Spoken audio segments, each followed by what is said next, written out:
Hello viewers, welcome to ask task. నేను మీ శ్రీకిరణ్ బాబు, corporate technical trainer.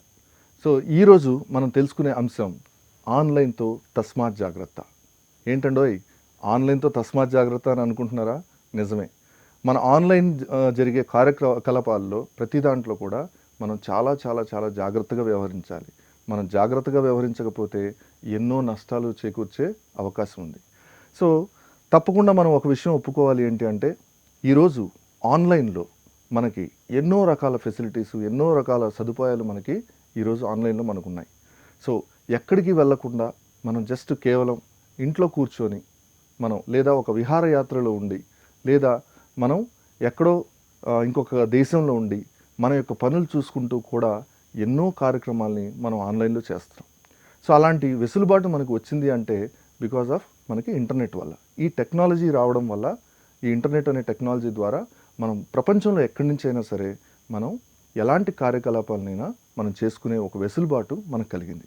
మరి ఇటువంటి ఆన్లైన్తో మనం ఎలా జాగ్రత్తగా ఉండాలి?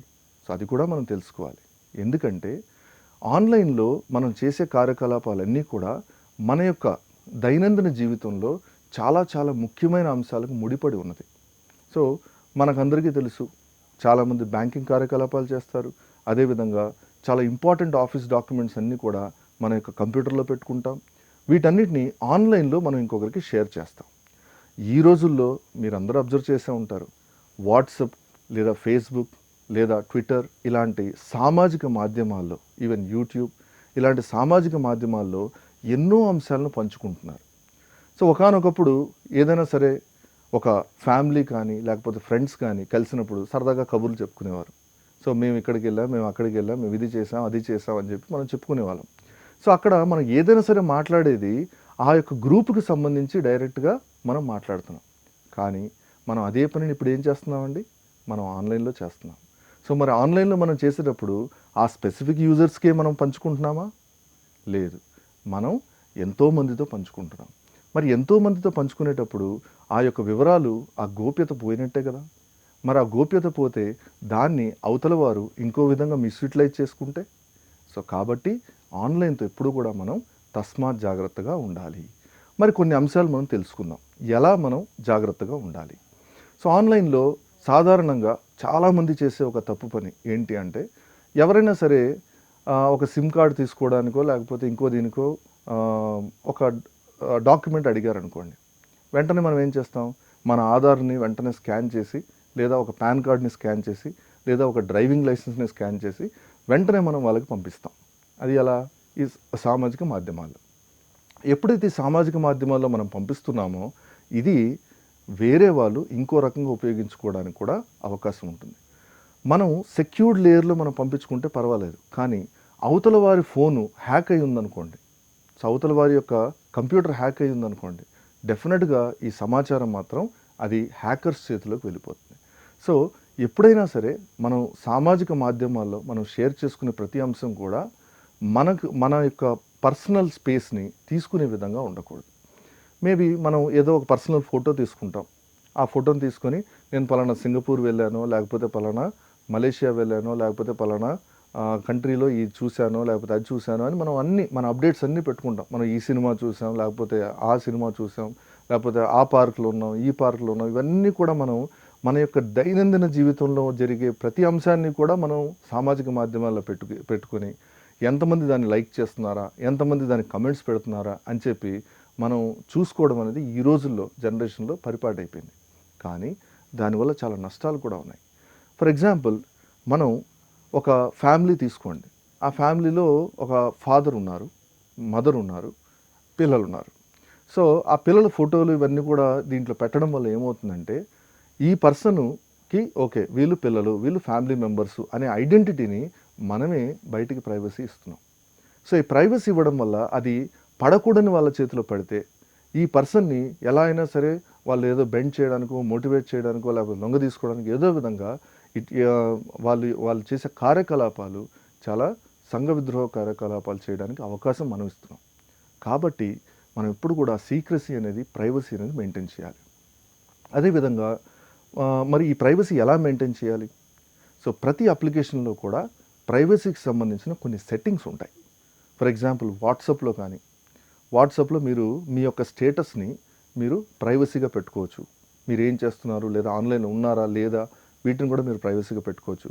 అదేవిధంగా మీరు పంపిన మెసేజ్ని అవతల వాళ్ళు చూసారా లేదా, లేదా మీ అవతల వాళ్ళు పంపించిన మెసేజ్ని మీరు చూసారా లేదా, వీటన్నిటికీ కూడా మనకి సెట్టింగ్స్ ఉన్నాయి. అదేవిధంగా మీ యొక్క ప్రొఫైల్ ఫొటోస్ని కూడా మీరు చాలా జాగ్రత్తగా మీరు సేవ్ చేసుకోవచ్చు. ఎప్పుడు కూడా ఒక విషయం మీరు గుర్తుపెట్టుకోవాలి ఏంటి అంటే, పాస్పోర్ట్ సైజ్ ఫోటో టైప్లో మనం ఎప్పుడూ కూడా మన ప్రొఫైల్ పిక్స్ని పెట్టకూడదు.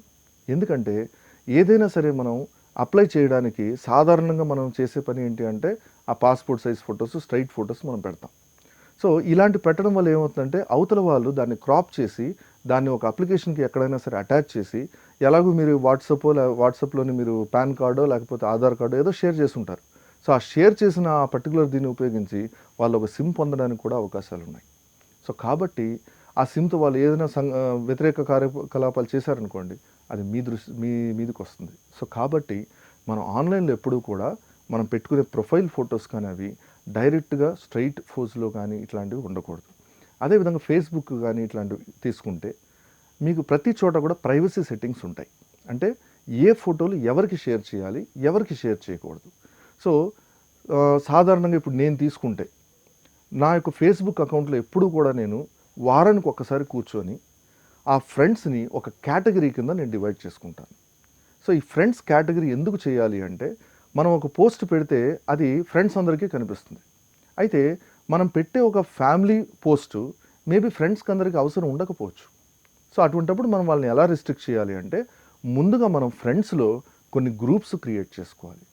ఆ గ్రూప్స్ క్రియేట్ చేసుకొని, సపోజ్ ఫర్ ఎగ్జాంపుల్ రిలేటివ్స్, అదేవిధంగా ఫ్రెండ్స్, అదేవిధంగా క్లోజ్ ఫ్రెండ్స్, ఇట్లా ఏదో సమ్ సార్ట్ ఆఫ్ గ్రూప్స్ మీరు క్రియేట్ చేసుకొని, ఈ మెంబర్స్ ఎవరైతే మీ ఫ్రెండ్స్ ఉన్నారో వాళ్ళని ఆ గ్రూప్స్లో పెట్టాలి. ఈ గ్రూప్స్లో పెట్టిన తర్వాత మీరు పోస్ట్ చేసేటప్పుడు ఎప్పుడైనా సరే అది ఎవరికి వెళ్ళాలి అనేది స్పెసిఫిక్గా, అంటే ఈ పోస్ట్ సపోజ్ ఫ్యామిలీకి సంబంధించింది అయింది, సో అది రిలేటివ్స్కి మాత్రమే పంపాలి అనుకుంటే ఆ రిలేటివ్స్ గ్రూప్ని చెక్ చేసుకుంటారు. అదేవిధంగా లేదు, ఇది ఓన్లీ నేను క్లోజ్ ఫ్రెండ్స్తోనే షేర్ చేసుకోవాలి, ఇది ఇంకెవరితోనూ షేర్ చేసుకోకూడదు అనుకుంటే మీరు అది క్లోజ్ ఫ్రెండ్స్ గ్రూప్కి షేర్ చేస్తారు. ఇలా ప్రతిదానికి ఒక ప్రైవసీ అనేది మనం మెయింటైన్ చేయాలి. కానీ మ్యాక్సిమం అందరూ ఏం చేస్తున్నారు, కేవలం ఆ ఫోటో తీసుకోవడం, దాన్ని వెంటనే ఫేస్బుక్లో పోస్ట్ చేసేయడం. సో ఆ పోస్ట్ చేసిన తర్వాత మనం చూడడం అది ఎవరు చూస్తున్నారు, ఏంటి చూస్తున్నారు. సో ఇటువంటి ఆన్లైన్ వాటి వల్ల చాలా చాలా చాలా జాగ్రత్తగా ఉండాలి. ఎస్పెషలీ ఈ సోషల్ నెట్వర్కింగ్లో మనం స్పెండ్ చేసేది కానీ, లేకపోతే మనం పెట్టే ఒక పోస్టులు కానీ మన జీవితంలో ఎన్నో ప్రభావాలు చూపిస్తాయి. ఫర్ ఎగ్జాంపుల్ ఎస్పెషలీ గర్ల్స్కి తీసుకుంటే, ఈ రోజున మనకి కంప్యూటర్స్లో ఎన్నో రకాల మ్యానిపులేషన్ సాఫ్ట్వేర్స్ ఉన్నాయి. సో ఆ మ్యానిపులేషన్ సాఫ్ట్వేర్స్లో తల ఒకరిది పెట్టి బాడీ ఇంకొకరిది పెట్టి ఏ విధమైన దీనికైనా వాళ్ళు చేయొచ్చు. సో అందుకే ఎప్పుడైనా సరే అపరిచిత వ్యక్తులతో ఎప్పుడూ కూడా చాలా జాగ్రత్తగా ఉండాలి. సో ఈ సామాజిక మాధ్యమాల్లో తెలియని వ్యక్తిని మనం ఎప్పుడూ కూడా ఫ్రెండ్గా యాడ్ చేసుకొని మన యొక్క రహస్యాలన్నీ, మన ప్రైవసీ ఇన్ఫర్మేషన్స్ అన్నీ కూడా మనం ఇవ్వకూడదు. సో మనకు తెలిసిన వాళ్ళనే ఫ్రెండ్షిప్లో యాక్సెప్ట్ చేయాలి. మనకు ఎక్కువ ఫ్రెండ్స్ ఉండారు కదా, ఎక్కువ ఫ్రెండ్స్ ఉంటే బాగా మనకు పాపులారిటీ అని అనుకుంటే మాత్రం తప్పు. అటువంటి అపోహలకు మీరు వెళ్ళకండి. అటువంటి షార్ట్ టర్మ్ వీటికి ఆ యొక్క ఆనందాలకు మాత్రం మీరు వెళ్ళకండి. సో ఎప్పుడైనా సరే భద్రంగా ఉండాలి, చాలా జాగ్రత్తగా ఉండాలి, అండ్ ఎటువంటి మోసానికి కూడా మనం గురవ్వకూడదు. ఇదే కాకుండా చాలామంది చేసే ఇంకో తప్పు పని ఉందండి.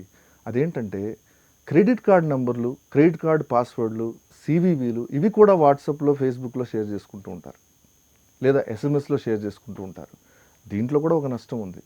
ఇది ఈ మెసేజ్ సపోజ్ ఫర్ ఎగ్జాంపుల్ నా మొబైల్ ఫోన్లో ఒక వైరస్ సాఫ్ట్వేర్ ఉందనుకోండి.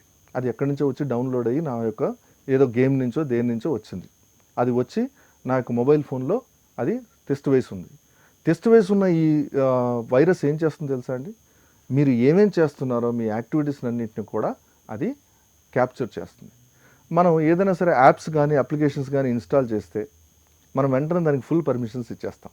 అది అడుగుతుంది ఏమని, this particular app would like to access your photos, media and everything అనగానే వెంటనే మనం అలో ప్రెస్ చేస్తాం. అదేవిధంగా అది అడుగుతుంది, this app requires permission to view your SMS, read your SMS, send SMS అని చెప్పి ఇలాంటి పర్మిషన్స్ అడుగుతుంది. మనం యాప్ ఎలాగైనా సరే కావాలి అని చెప్పి మనం దాన్ని అలో చేస్తాం. సో ఇలా అలో చేయడం వల్ల, తెలియని యాప్స్ అలో చేయడం వల్ల ఏమవుతుందంటే, ఆ తెలియని యాప్స్ మీకు తెలియకుండా మీ యొక్క సమాచారాన్ని అన్నింటినీ కూడా కొన్ని సర్వర్స్కి చేరవేయడం వల్ల మీ యొక్క ఆన్లైన్ యాక్టివిటీ అంతా కూడా వేరే వాళ్ళకి తెలిసిపోతుంది. సో అందుకే మనం ఎప్పుడైనా సరే ఆన్లైన్లో మనం వివరాలు షేర్ చేసుకునేటప్పుడు చాలా జాగ్రత్తగా ఏది అవసరమో అది మాత్రమే మనం షేర్ చేసుకుంటూ ఉండాలి. అండ్ ఏది పడితే అది మనం షేర్ చేసుకొని ఉండకూడదు. సో అదేవిధంగా మనం తీసుకుంటే ఇంటర్నెట్ బ్రౌజింగ్ కూడా మనం ఆన్లైన్లో బ్రౌజర్స్ ద్వారా చేస్తాం. సో బ్రౌజర్స్ ద్వారా చేసేటప్పుడు మీరు తీసుకోవాల్సిన ఒక చిన్న జాగ్రత్త నేను చెప్తాను. సపోజ్ మన యొక్క కంప్యూటర్లో మనం ఆన్లైన్ కార్యకలాపాలు ఏమైనా చేస్తే ఓకే, ఎందుకంటే మన కంప్యూటర్ గురించి మనకు తెలుసు.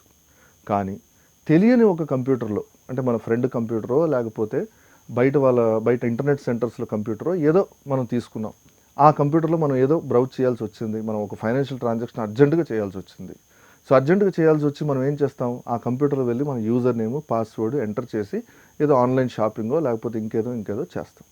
సో చేసినప్పుడు అక్కడ ఉన్న బ్రౌజర్ ఏం చేస్తుందంటే, మీ యొక్క ఇన్ఫర్మేషన్, మీరు ఎంటర్ చేసిన ఇన్ఫర్మేషన్ అంతా కూడా అది ఆ సిస్టంలో స్టోర్ చేసుకుంటూ ఉంటుంటుంది. వీటినే మనం కుకీస్ అంటాం. కుకీ అంటే ఏంటంటే, ఒక ఫైల్లో టెంపరరీ ఇన్ఫర్మేషన్, మీరు ఏదైతే బ్రౌజ్ చేస్తున్నారో ఆ యొక్క ఇన్ఫర్మేషన్ని అది టెంపరరీ ఫైల్లో పెడుతుంది. సో ఆ ఫైల్నే మనం కుకీ అంటాం. సో ఈ కుకీస్ ఎప్పుడైతే ఫైల్స్ అందులో ఉండిపోతాయో, ఆ కుకీస్ నుంచి రీడ్ చేసి హ్యాకర్స్ ఏం చేస్తారంటే దాంట్లోంచి ఇన్ఫర్మేషన్ని వాళ్ళు గ్రాప్ చేసి వాళ్ళు ఏమైనా చేయొచ్చు. సో అందుకే మనం ఏం చేయాలి అంటే, సపోజ్ తప్పనిసరి పరిస్థితిలో మనం ఇంకొకరి దగ్గర మనం కంప్యూటర్ను వాడాల్సిన పరిస్థితి వచ్చింది. అటువంటప్పుడు ఫస్ట్ ఆ కంప్యూటర్ యొక్క బ్రౌజర్ సెట్టింగ్స్లో మనకి డిలీట్ కుకీస్ అనే ఒక ఆప్షన్ ఉంటుంది. ఆ డిలీట్ కుకీస్ అనే ఆప్షన్ని మనం ప్రెస్ చేసి ఆ యొక్క కుకీస్నన్నీ కూడా డిలీట్ చేసి, అప్పుడు మన ట్రాన్సాక్షన్ అంతా కూడా చేసిన తర్వాత, ట్రాన్సాక్షన్ పూర్తయిన తర్వాత మళ్ళీ సేమ్ ప్రాసెస్ని మళ్ళీ చేయాలి. అంటే ఆ కుకీస్ని మళ్ళీ మనం డిలీట్ చేసి మన ఇన్ఫర్మేషన్ అక్కడ ఆ కంప్యూటర్లో సేవ్ అవ్వకుండా మనం జాగ్రత్త పడాలి. 99% మనం మన యొక్క కంప్యూటర్లో వాడుకోవడమే ఉత్తమం. బట్ తప్పనిసరి పరిస్థితులు ఎప్పుడైనా ఇలా చేయాల్సి వచ్చినప్పుడు ఇలాంటి తగు జాగ్రత్తలు మనం తీసుకోవాలి. అండ్ ఆన్లైన్లో మనం ఎప్పుడూ కూడా మోసపోకూడదండోయ్. ఎందుకంటే ఆన్లైన్లో ఒక షాపింగ్ కానీ ఏదైనా కానీ ఉంటే దాంట్లో మనం ఏదో చూసి మనం మోసపడతాం. సో అటువంటి వాటిలో కూడా మనం చాలా జాగ్రత్తగా ఉండాలి. సో తెలుసుకున్నారు కదా, ఈ యొక్క ఆన్లైన్లో ఎంత జాగ్రత్తగా ఉండాలి, ఎంత తస్మాత్ జాగ్రత్తగా ఉండాలి అనే విషయాన్ని తెలుసుకున్నారు కదా. సో ఇంకా మరిన్ని విషయాలు కూడా మళ్ళీ మనం తెలుసుకుందాం. నమస్తే. ఉపన్యాస కళలో మీరు నిష్ణాతులు అవ్వాలనుకుంటున్నారా? అయితే మీ కొరకే వక్త.